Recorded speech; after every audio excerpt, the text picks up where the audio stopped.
மதுரை வைகை ஆற்றில் வெள்ளப்பெருக்கால் கரையை ஒட்டியுள்ள சாலையில் போக்குவரத்தில் மாற்றம் செய்யப்பட்டுள்ளது.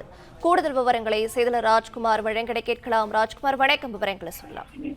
மதுரை வைகை ஆற்றில் 2வது நாளாக வெள்ளப்பெருக்கு ஏற்பட்டு கரையோர மக்களுக்கு வெள்ள அபாய எச்சரிக்கையும் விடப்பட்டுள்ளது. அதோடு போக்குவரத்து கரையோர பகுதியில சாலையில போக்குவரத்து மாற்றம் செய்யப்பட்டிருக்கிறது. வடகிழக்கு பருவமழை தொடங்கிய நிலையில் மேற்கு தொடர்ச்சி மலை பகுதியில் பரவலாக கனமழை பெய்தது. கடந்த 4 நாட்களாக கொடித்தீர்த்த கனமழையின் காரணமாக தேனி மாவட்டத்தில் உள்ள அனைத்து ஆறுகளில் வெள்ளப்பெருக்கு ஏற்பட்டதன் காரணமாக வைகை அணைக்கு நீர்வரத்து அதிகரித்தது. 71 அடி கொள்ளளவு கொண்ட வைகை அணையின் நீர்மட்டம் தற்போது 69 அடியை தொட்டது.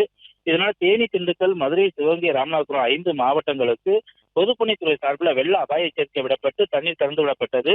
3640 கன அடி தண்ணீர் தற்போது அணையிலிருந்து திறந்து விடப்பட்ட தண்ணீர் ஆற்று வழியாக மதுரை சின்னக்கல் பகுதியில் உள்ள வைகை ஆற்று பகுதியில் வெள்ளப்பெருக்கும் ஏற்பட்டிருக்கிறது. 2வது நாளாக இன்று ஏற்பட்ட வெள்ளப்பெருக்குல வைகை கரையோர மக்களுக்கு வெள்ள அபாய எச்சரிக்கை விடப்பட்டதோடு மட்டுமல்லாமல் அந்த இரு கரை பகுதிகளிலுமே போக்குவரத்து மாற்றம் செய்து போலீசாரும் நிறுத்தப்பட்டு பேரிகார்டர்கள் மூலமாக போக்குவரத்து தடை செய்யப்பட்டுள்ளது.